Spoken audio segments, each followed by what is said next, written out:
Kahit imposible, tandaan mo, gagawin ng Diyos para sa iyo.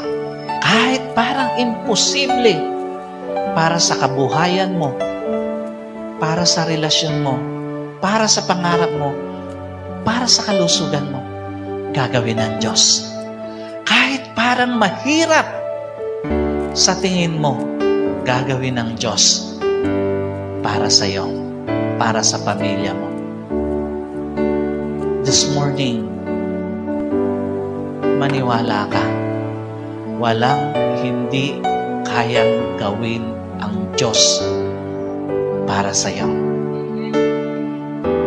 Maniwala ka. Today is the day of your freedom. Palalayain ka ng Diyos sa isang relasyon na hindi mo deserve. Today, kasama sa dahilan bakit muling nabuhay ang Panginoon ay para palayain ka sa isang kabuhayan na hindi mo deserve, sa isang pangarap na hindi mo deserve, sa isang kalusugan na hindi mo deserve.